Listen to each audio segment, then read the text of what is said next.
Se você acha que fé é apenas sobre conexão espiritual, prepare-se, porque a partir de agora você nunca mais verá o conceito de fé da mesma forma. Existe uma verdade tão chocante, tão desconfortável e ao mesmo tempo tão evidente que, quando você enxerga, ela destrói boa parte das certezas que você acreditava serem suas. E essa verdade é simples, brutalmente simples. A fé sempre foi também uma ferramenta de controle. Duro de ouvir? Sem dúvida. Desconfortável? Extremamente. Mas absolutamente necessário. Agora pare e pense.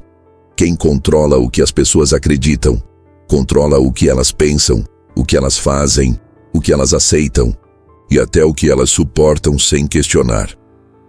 E a pergunta que não quer calar é: será que tudo aquilo que você acredita foi realmente uma escolha sua?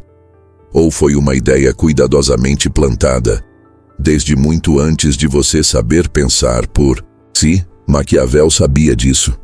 E foi um dos poucos na história que teve coragem de expor, de forma crua, sem rodeios e sem romantismo, como a fé, quando manipulada, se torna uma das mais poderosas armas de dominação que a humanidade já conheceu. Ele não falava isso por ateísmo, por rebeldia ou por provocação barata. Ele falava porque, simplesmente, observava. Observava reis, imperadores, papas, governantes, todos eles usando, sistematicamente, o discurso da fé como escudo moral, como verniz de virtude, e principalmente como mecanismo silencioso de obediência coletiva. Afinal, quem precisa de exércitos?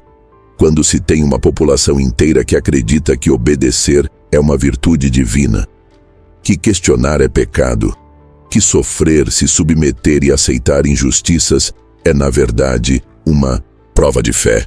E é aqui que o jogo começa a se revelar. Porque a fé, em sua essência pura, não é o problema.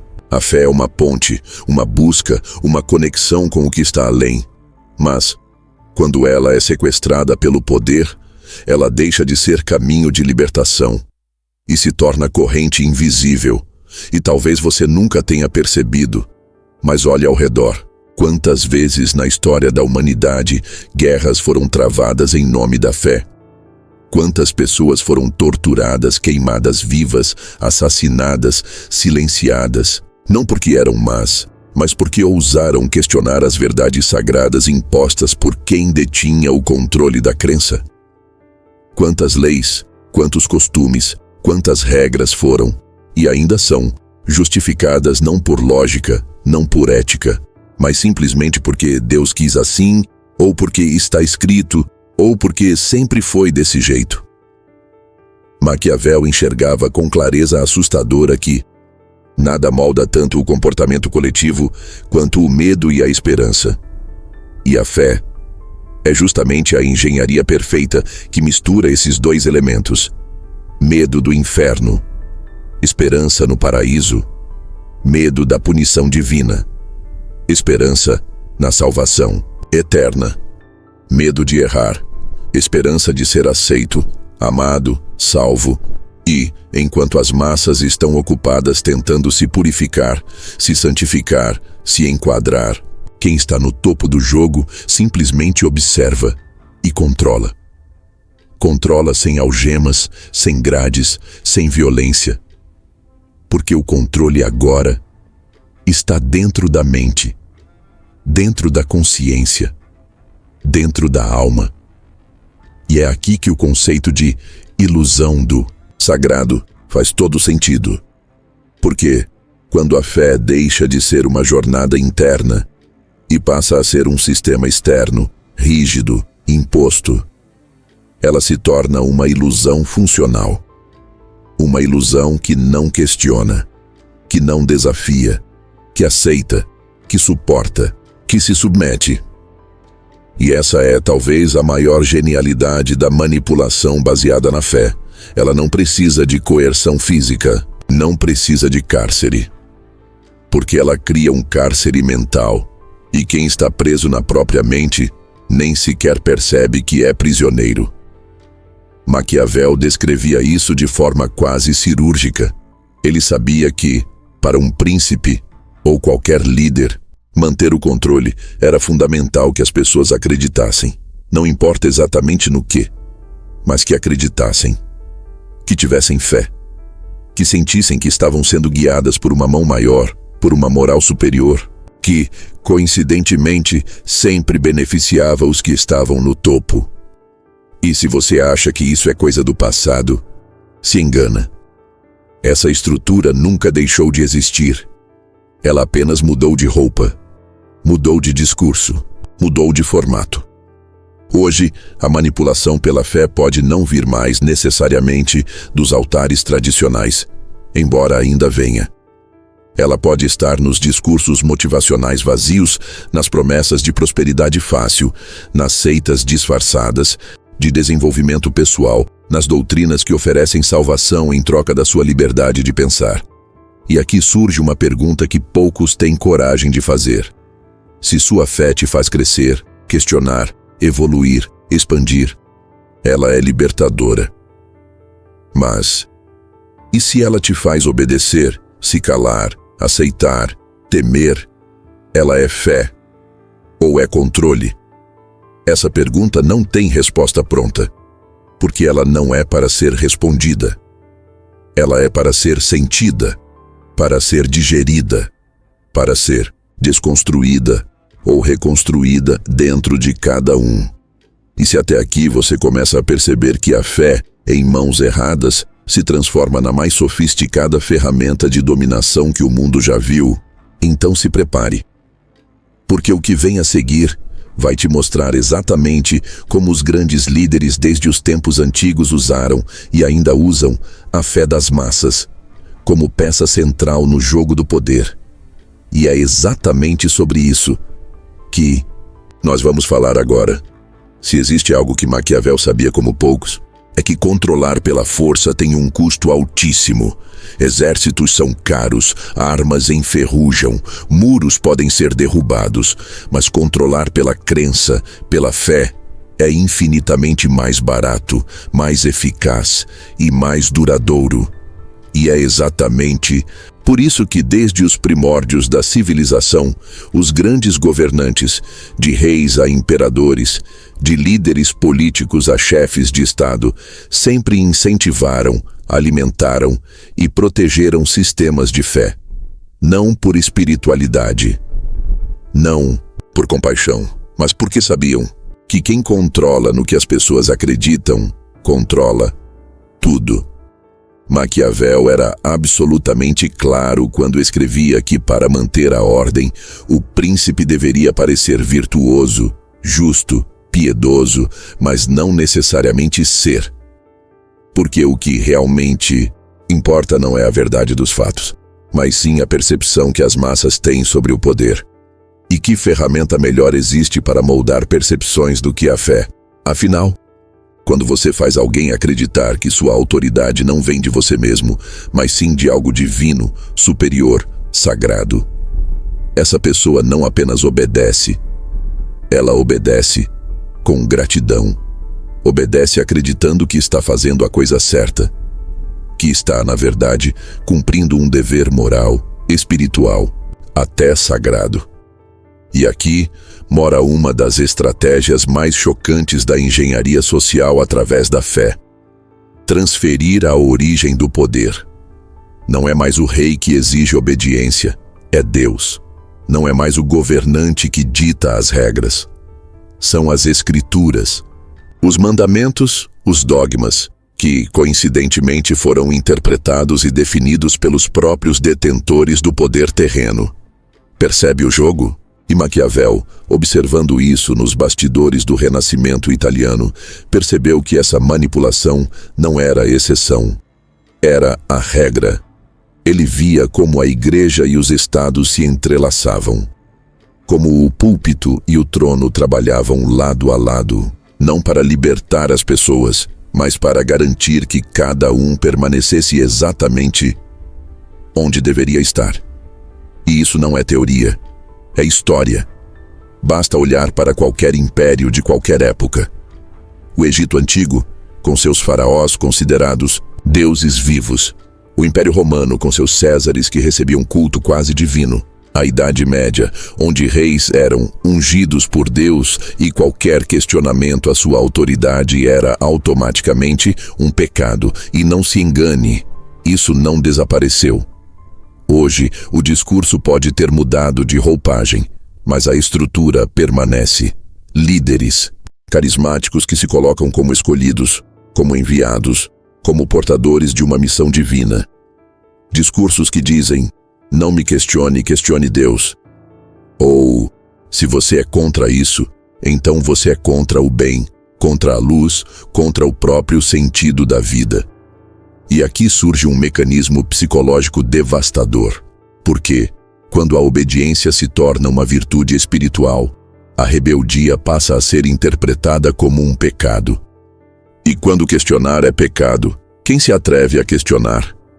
Maquiavel diria que esse é o ápice do controle, quando o próprio dominado passa a vigiar a si mesmo, quando ele internaliza as regras, quando ele se culpa por ter pensamentos que vão contra a autoridade, quando ele se sente mal, sujo, errado, não porque alguém o puniu, mas porque sua própria consciência se tornou uma prisão. E sabe qual é o ponto mais brilhante e ao mesmo tempo mais cruel desse jogo? É que quem domina pela fé não precisa mais dominar pela força. O controle agora não vem mais do medo do chicote, vem do medo da punição divina. Vem da esperança de uma recompensa eterna que nunca chega, mas que mantém todos na linha. E isso não é só teoria maquiavélica. Isso é psicologia social aplicada na prática desde sempre. É o famoso poder simbólico, onde não é mais necessário usar armas quando se controla os símbolos, os significados, os valores, as crenças.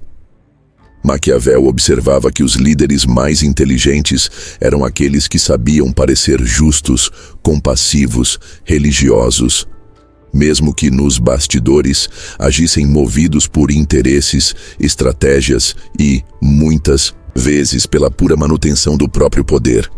E não é que eles fingiam necessariamente. Eles simplesmente entendiam que a crença coletiva não precisava ser verdadeira, precisava ser funcional, precisava cumprir um papel. E esse papel era manter a ordem, garantir que cada um soubesse exatamente seu lugar. E que não ousasse querer mais do que aquilo. E se até aqui você começa a perceber que a fé, quando sequestrada pelo poder, se torna uma estrutura invisível de dominação, então prepare-se, porque o que vem a seguir vai te mostrar como a própria moralidade religiosa foi construída ao longo dos séculos, não como um caminho de iluminação, mas como um código invisível que molda comportamentos, escolhas e limita a liberdade individual. E é exatamente sobre isso que vamos falar agora. Imagine um mundo onde você não precisa de grades, de armas, nem de soldados para manter uma população inteira sob controle. Onde as próprias pessoas se vigiam, se censuram e se policiam, acreditando profundamente que estão fazendo isso por livre escolha, por amor, por fé. Parece distopia? Pois saiba, isso é história, é realidade, sempre foi. E aqui entra um dos pilares mais engenhosos e ao mesmo tempo mais sombrios da engenharia social maquiavélica, a construção da moralidade religiosa como ferramenta de controle coletivo. Maquiavel enxergava com clareza que, para que uma sociedade permaneça estável, previsível e controlável, não basta o medo da punição externa. É preciso algo muito mais sofisticado, o medo da própria consciência, o medo de estar errado, o medo de ser condenado, mesmo que ninguém veja. E é aqui que a moralidade religiosa entra em cena. Ela não se limita a dizer o que é certo ou errado. Ela vai além. Ela define o que é virtuoso, o que é digno, o que é aceito e, ao mesmo tempo, o que é pecaminoso sujo, indigno, vergonhoso. E quando esse código invisível se instala na mente, ele começa a operar sem que você perceba. Ele começa a moldar suas escolhas, suas vontades, seus desejos, seus comportamentos. Pense nisso. Quantas decisões ao longo da sua vida você não tomou não porque eram impraticáveis, mas porque você acreditava que eram erradas, feias, indignas, diante de um padrão que você nunca escolheu, mas herdou? E o mais inquietante é que você nunca viu quem escreveu esse código, nunca participou da definição do que é pecado, do que é virtude, do que é moralmente certo. Você apenas recebeu o pacote pronto e internalizou. E aqui mora um jogo sutil e brutal. Quando você faz alguém acreditar que seus próprios desejos são errados, que suas próprias vontades são pecaminosas, que seus próprios impulsos são sinais de fraqueza espiritual, você não precisa mais fazer nada. Essa pessoa se controla sozinha. Ela se auto-sabota, ela se censura, ela se pune. Maquiavel percebia que os governantes não precisavam necessariamente ser justos, bondosos ou verdadeiramente virtuosos. Eles precisavam, isso sim, parecer virtuosos aos olhos das massas. Porque a percepção de moralidade gerava obediência. E a obediência mantida pelo medo da transgressão moral era infinitamente mais eficiente do que qualquer ameaça física. E isso se manifestava, e ainda se manifesta, de formas muito concretas. Regras sobre sexualidade, sobre gênero, sobre comportamento, sobre ambição, sobre dinheiro, sobre prazer, sobre relacionamentos, tudo, absolutamente tudo, podia ser enquadrado como sagrado ou pecaminoso, certo ou errado, luz ou trevas.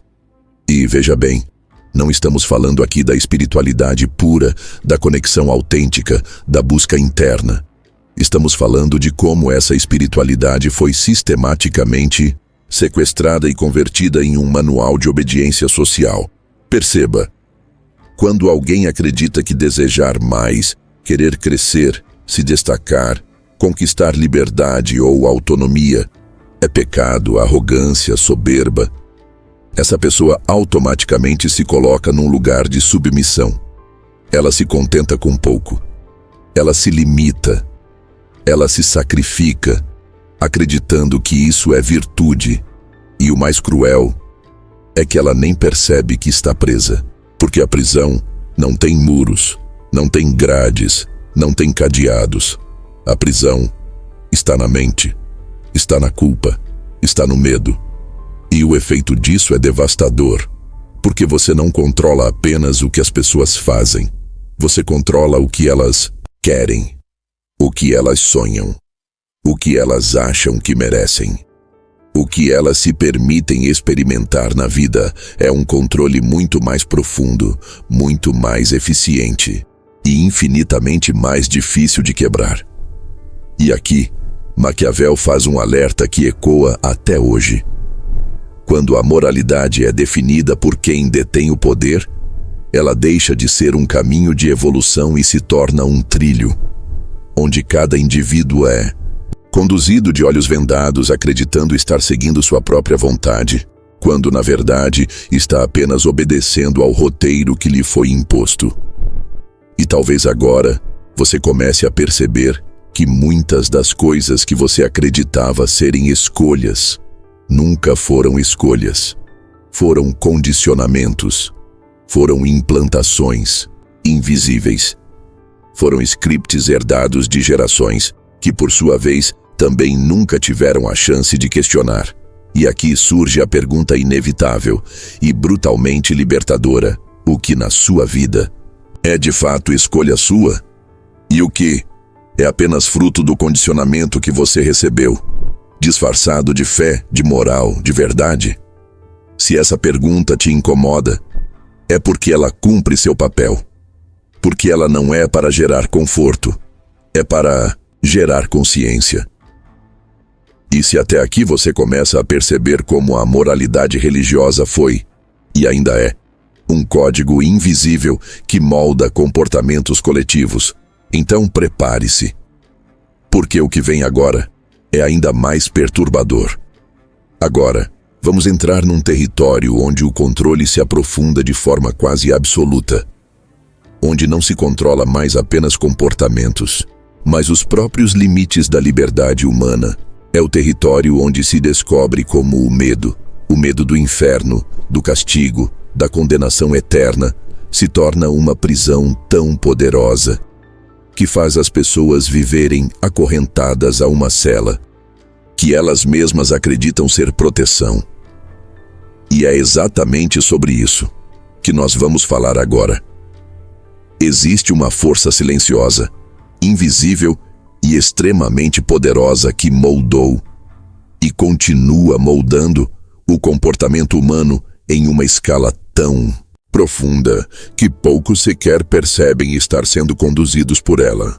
Uma força tão eficiente que não precisa de algemas, não precisa de correntes, não precisa de ameaças diretas, porque ela opera no lugar mais sensível e mais vulnerável do ser humano, a mente. E essa força se chama medo. Medo do castigo, medo da punição eterna, medo do inferno, medo do julgamento divino, medo de tudo aquilo que nunca se viu, nunca se tocou, nunca se comprovou, mas que, paradoxalmente, regeu a vida de bilhões de pessoas ao longo da história, com uma eficiência assustadora. Maquiavel observava esse mecanismo com uma clareza quase cirúrgica. Ele sabia que, para manter uma sociedade submissa, obediente e previsível, era necessário algo muito mais sofisticado do que a simples força física. E é exatamente aqui que a engenharia do medo espiritual se revela como uma das maiores invenções da história da dominação humana. Porque veja bem, quando você faz uma pessoa acreditar que existe um castigo após a morte, um sofrimento eterno reservado para os que desobedecem, para os que questionam, para os que saem da linha, você não precisa mais vigiá-la. Ela mesma se encarrega de vigiar seus próprios pensamentos, seus próprios desejos, seus próprios impulsos, e se pune internamente cada vez que sente que está se afastando daquilo que lhe foi ensinado como certo, como puro, como aceitável. E o mais brilhante, e ao mesmo tempo mais cruel, desse mecanismo é que ele não opera apenas no nível consciente. Ele se instala profundamente no inconsciente, nas camadas mais sutis da psique humana, criando um sistema de autocensura tão poderoso que muitas vezes as pessoas sequer conseguem diferenciar o que realmente desejam do que foram condicionadas a desejar. Não conseguem mais perceber se seus sonhos, suas escolhas, seus limites e seus medos são de fato fruto de sua própria essência, ou se são apenas reflexo de um condicionamento ancestral imposto por séculos de controle baseado no medo. Aqui talvez esteja uma das maiores prisões psicológicas já criadas na história da humanidade: a crença no inferno. Porque o que é, afinal, essa ideia senão um sistema perfeito de submissão? Um mecanismo onde não é mais necessário que o opressor esteja presente, porque agora o opressor mora dentro da própria mente da vítima. E o mais desconcertante é que essa vítima nem se vê como tal. Pelo contrário, ela acredita estar sendo protegida, cuidada, guiada. Acredita muitas vezes que se submeter ao medo é sinônimo de amor, de fé, de virtude. Maquiavel entendia que essa dinâmica não era um acidente nem uma distorção da fé, mas sim uma construção intencional, uma ferramenta estrategicamente desenvolvida pelos detentores do poder, sejam eles líderes religiosos, políticos ou ambos, para garantir que as massas permanecessem obedientes, resignadas e, acima de tudo, incapazes de romper com a estrutura que as mantém em posição de servidão espiritual e emocional. E quando se adiciona a esse medo a promessa de um paraíso, de uma recompensa eterna reservada apenas para os obedientes, para os submissos, para os que não questionam, O ciclo se fecha de forma absolutamente perfeita. Perceba como esse jogo funciona. Oferece-se uma salvação que ninguém jamais viu, jamais tocou, jamais comprovou. E, ao mesmo tempo, ameaça-se com uma condenação igualmente invisível, inalcançável, mas que, paradoxalmente, se torna tão real na mente das pessoas quanto qualquer dor física. E entre esses dois polos, o medo do inferno e a esperança do paraíso, constrói-se uma linha invisível que delimita não apenas os comportamentos, mas também os pensamentos, os desejos, as ambições e até mesmo os sonhos de uma sociedade inteira. E aqui mora uma das armadilhas mais perversas desse sistema. Quando o medo se torna parte da estrutura da fé, questionar não é mais apenas um ato de rebeldia, é um ato de risco existencial. Porque, segundo essa lógica, questionar pode ser interpretado como sinal de fraqueza espiritual, de desvio moral, de afastamento de Deus, e, portanto, passível não apenas de punições sociais, mas de punições eternas. E diante dessa perspectiva, muitos preferem se calar, se encolher, se submeter. Viver uma vida inteira moldada pelo medo, pela culpa, pela vergonha, acreditando sinceramente que estão apenas sendo fiéis, obedientes e virtuosos. Maquiavel sabia e deixava claro em seus escritos que esse tipo de controle era, de longe, o mais eficiente que já havia sido criado. Porque controlar pelo medo espiritual não exige esforço constante, não exige vigilância permanente, não exige soldados nas ruas, exige apenas a manutenção de uma narrativa. Uma narrativa que, uma vez instalada, se reproduz sozinha, geração após geração, sendo ensinada de pais para filhos, de mestres para alunos, de líderes para seguidores, até o ponto em que se torna tão natural, tão óbvia, tão inquestionável, que sequer é mais percebida como controle. E talvez agora você comece a perceber o quanto desse medo ainda habita você. O quanto de suas escolhas, de seus silêncios, de suas concessões, de seus próprios bloqueios emocionais e existenciais, não são, na verdade, fruto de sua própria essência, mas sim consequência direta de uma engenharia social milenar, construída sobre a base do medo, da culpa e da promessa de uma recompensa que nunca se concretiza. Pelo menos não nesta vida. E se até aqui você começa a enxergar como o medo foi, e ainda é, uma das ferramentas mais poderosas de submissão espiritual e social que a humanidade já criou, então se prepare. Porque no que vem a seguir, vamos mergulhar ainda mais fundo na estrutura desse jogo. Porque se a fé foi sequestrada para se tornar uma prisão, então é hora de entender por que, mesmo quando manipulada, ela segue sendo a base que sustenta todo o sistema social.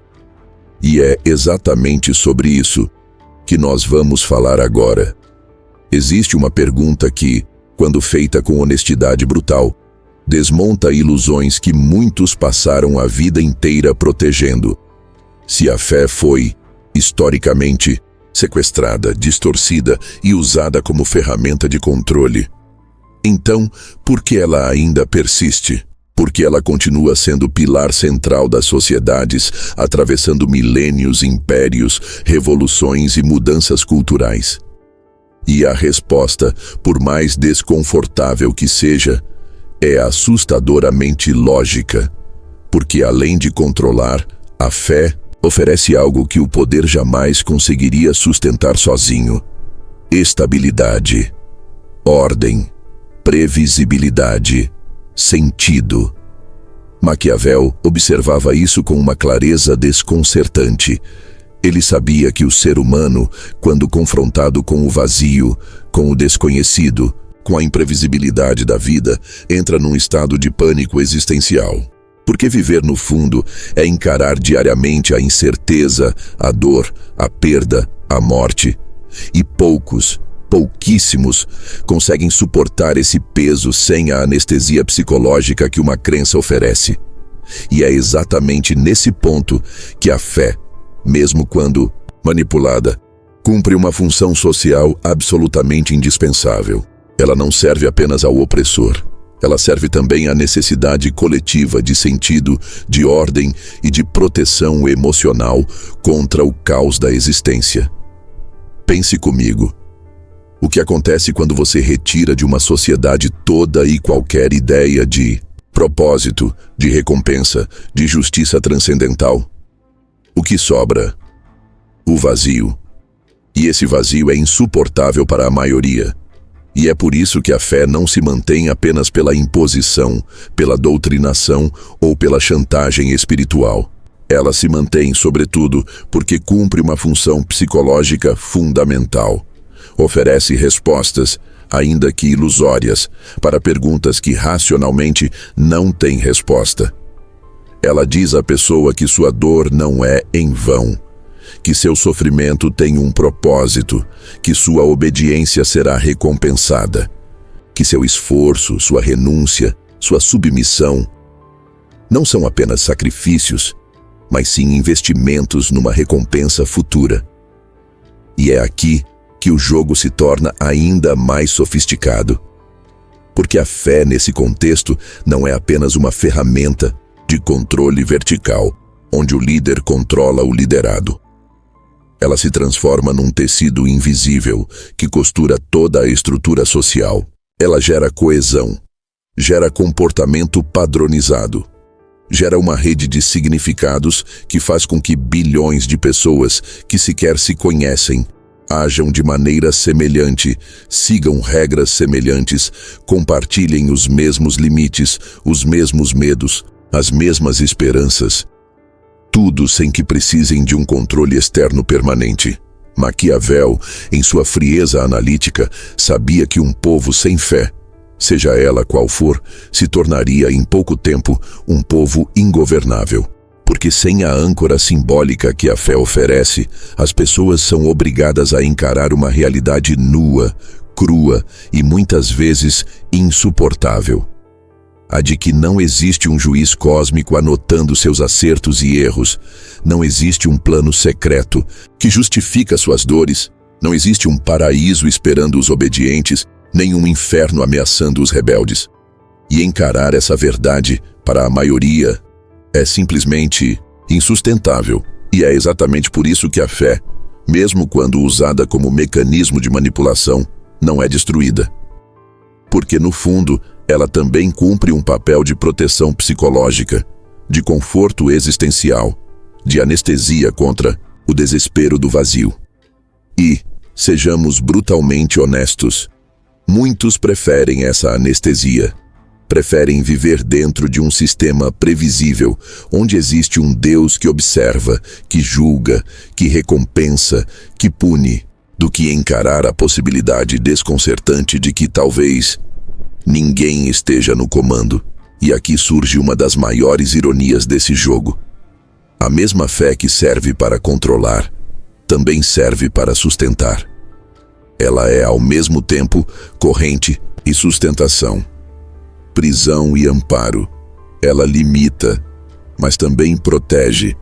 Ela sufoca, mas também dá sentido. E é exatamente esse equilíbrio perverso que faz dela uma ferramenta tão resistente, tão difícil de ser quebrada, tão difícil de ser desconstruída. Porque, para a maioria, romper com esse sistema não significa apenas libertar-se do controle. Significa também perder a muleta psicológica que sustentava sua própria sanidade. E talvez agora você comece a perceber o porquê de tantas pessoas se agarrarem desesperadamente às suas crenças, mesmo quando essas crenças claramente as prejudicam, as limitam, as fazem sofrer. Porque para elas, o sofrimento que conhecem é infinitamente menos assustador do que o vazio que desconhecem. E é exatamente por isso que, mesmo quando a fé se torna opressora, sufocante, distorcida, muitos continuam defendendo-a. Porque, no fundo, ela também oferece segurança, oferece previsibilidade, oferece uma ilusão organizada, que é, para muitos, preferível ao caos da liberdade absoluta. E se até aqui você começa a perceber como a fé, mesmo manipulada, se torna a base invisível que sustenta todo o sistema, então você também começa a entender o porquê de tanta resistência, tanto medo, tanto desconforto quando alguém ousa questionar esses pilares. Porque questionar a fé não é apenas uma ameaça ao controle dos que estão no topo. É também uma ameaça direta à estabilidade emocional e existencial dos que estão na base. Porque, se esse castelo de crenças desmorona, o que sobra? É exatamente nesse ponto que o jogo se torna ainda mais cruel. Porque quando a fé se transforma nessa mistura de prisão e sustento, de limite e proteção, ela começa a operar não apenas no coletivo, mas principalmente no íntimo de cada indivíduo, no mais profundo da psique. Nos pensamentos, nas escolhas, nos desejos, nas angústias e principalmente nos medos. E é justamente nesse território que nós vamos mergulhar agora. Porque se até aqui ficou claro como a fé foi construída, como uma estrutura de controle coletivo, agora é hora de entender como ela, silenciosamente, se infiltra no âmago do ser, transformando-se numa prisão interna, invisível, que molda não apenas o comportamento, mas também a própria identidade de quem vive dentro desse sistema. E é exatamente sobre isso que nós vamos falar agora. Existe uma prisão tão sofisticada, tão bem arquitetada e tão invisível, que, ao contrário das celas físicas, ela não tem trancas, não tem grades, não tem muros. Pelo contrário, ela é construída exatamente onde ninguém imagina procurar, dentro da própria mente de quem está preso. E talvez essa seja, justamente, a prisão mais eficiente que já existiu na história da humanidade. Porque quem vive nela não percebe que está. Acredita sinceramente que está livre, que escolhe, que decide, que conduz sua própria vida. Quando, na verdade, está seguindo de maneira quase automática um roteiro mental cuidadosamente implantado desde sua infância, desde suas primeiras percepções sobre o que é certo, o que é errado, o que é permitido, o que é proibido, o que é sagrado e o que é pecado. Maquiavel, com sua visão crua e desconcertante da natureza humana, sabia que o controle mais absoluto não é aquele que obriga, que ameaça, que impõe, mas sim aquele que faz o próprio indivíduo acreditar que está escolhendo, que está decidindo, que está agindo por livre vontade, quando na verdade está apenas respondendo a comandos invisíveis instalados em sua psique desde sempre. E dentro desse jogo, a manipulação da fé se torna uma das mais poderosas ferramentas já criadas. Porque ela não apenas molda comportamentos externos, ela vai muito além.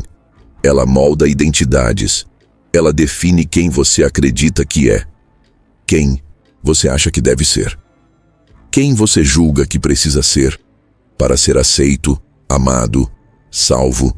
E é exatamente aqui que mora o efeito mais devastador desse tipo de manipulação. Ela não precisa mais de um controlador externo. Uma vez implantada, ela se torna autocontida. O indivíduo passa a ser, ao mesmo tempo, carcereiro e prisioneiro. Policia seus próprios pensamentos, se pune emocionalmente toda vez que sente algo que foi ensinado a considerar errado, feio, pecaminoso, se sabota sempre que se aproxima de seus próprios desejos, de sua própria autenticidade, de sua própria liberdade. Porque aprendeu desde cedo que liberdade demais é perigo, é arrogância, é desvio, é sinal de afastamento da virtude. E o mais perverso desse processo é que, na maioria das vezes, a própria vítima não percebe que está vivendo sob esse sistema. Pelo contrário, ela sente culpa e chama isso de consciência. Ela sente medo e chama isso de temor divino. Ela sente insegurança, dúvida, desconforto e interpreta isso como sinais de que precisa se aproximar mais da fé, se submeter mais, se anular mais, se entregar mais a um sistema que, no fundo, nunca foi desenhado para sua libertação, mas sim para sua submissão. E aqui começam a surgir os efeitos invisíveis, porém profundamente devastadores, dessa engenharia psicológica baseada na manipulação da fé. Pessoas que vivem presas em ciclos intermináveis de autossabotagem, de culpa, de ansiedade existencial, de medo irracional de punições invisíveis, de angústias que nem sabem nomear, porque foram ensinadas que até seus próprios pensamentos podem ser pecado. Até suas dúvidas são vistas como falhas morais. Até seu desejo de questionar é tratado como sinal de fraqueza espiritual. O resultado disso? Uma geração inteira de pessoas que vivem anestesiadas emocionalmente, que não se permitem sentir prazer sem culpa, que não conseguem desejar algo grande sem se julgar como ambiciosas, soberbas, pecadoras, que não conseguem estabelecer limites saudáveis sem sentir que estão sendo egoístas, ingratas, afastadas da virtude, que não conseguem sequer se conectar consigo mesmas, porque sua própria essência foi, desde sempre, ensinada a ser algo que precisa ser combatido, domado, suprimido. E o mais cruel, muitas dessas pessoas jamais percebem que estão presas, porque foram ensinadas que obedecer é amor, que se submeter é virtude, que anular seus próprios desejos é prova de fé, e que questionar, duvidar, confrontar é se afastar de Deus, da luz, da salvação. E nesse jogo, a própria busca por liberdade se torna, paradoxalmente, motivo de medo.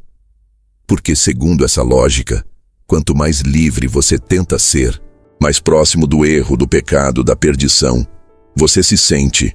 E talvez agora você comece a perceber quantas vezes na sua própria vida você já se sabotou. Não por incapacidade, não por falta de merecimento, não por fraqueza, mas porque, inconscientemente, estava obedecendo a comandos invisíveis que te ensinavam que querer mais, ser mais, viver mais, era perigoso, errado, pecaminoso, que ser feliz demais pode ser sinal de afastamento da humildade, que desejar liberdade é sinal de ingratidão para com o sistema que te oferece proteção, em troca da sua submissão. Maquiavel, se estivesse te olhando agora, não te julgaria, não te acusaria, pelo contrário. Ele te diria que tudo isso não é falha sua, não é defeito seu. É simplesmente a forma como o jogo foi estruturado. Um jogo tão bem desenhado, tão sutil, tão silencioso, que a maioria vive, nasce e morre dentro dele, sem nunca sequer perceber que estava jogando. E se até aqui você começa, pela primeira vez, a enxergar como a manipulação espiritual não apenas limita seu comportamento externo, mas molda sua própria percepção sobre quem você é, então saiba, você já deu o primeiro passo. Porque a consciência é sempre o começo da libertação.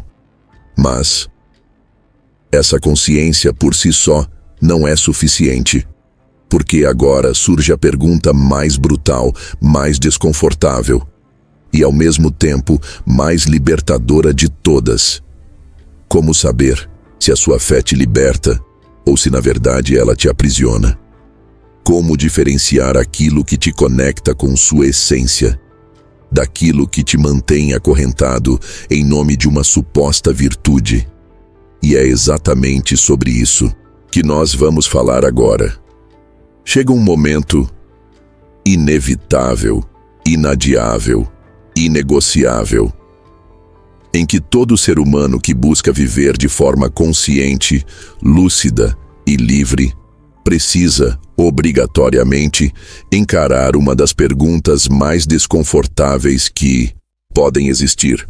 A fé que eu carrego me liberta ou, na verdade, me aprisiona? E essa pergunta não é teórica, não é filosófica, não é intelectual. Ela é prática, ela é existencial.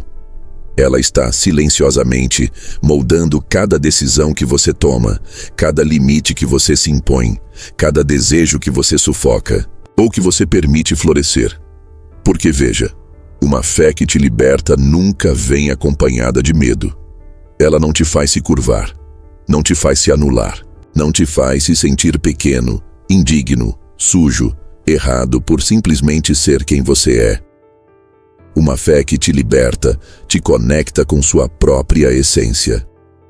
Ela te amplia, ela te fortalece, ela te faz compreender que você não veio ao mundo para viver de joelhos, mas sim para caminhar com a cabeça erguida, com o peito aberto, com a consciência de que você faz parte de algo maior, mas sem nunca precisar se tornar refém de ninguém, nem de nenhum sistema.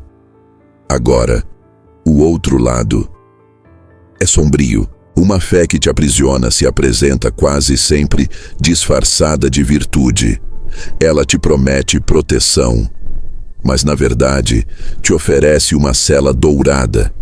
Ela te oferece sentido, mas como contrapartida exige sua submissão. Ela te diz que te ama, mas condiciona esse amor à sua obediência irrestrita.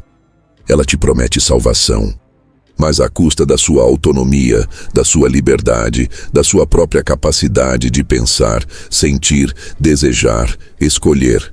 E o mais cruel, ela te faz acreditar que isso é amor, que isso é cuidado, que isso é fé. E aqui mora o maior golpe psicológico de todos. Porque quando a fé se torna prisão, ela não se apresenta como prisão. Pelo contrário, ela se apresenta como proteção, como escudo, como segurança. E é exatamente isso que torna esse jogo tão difícil de ser percebido. Porque a cela não tem grades, ela tem janelas com vistas para o paraíso prometido.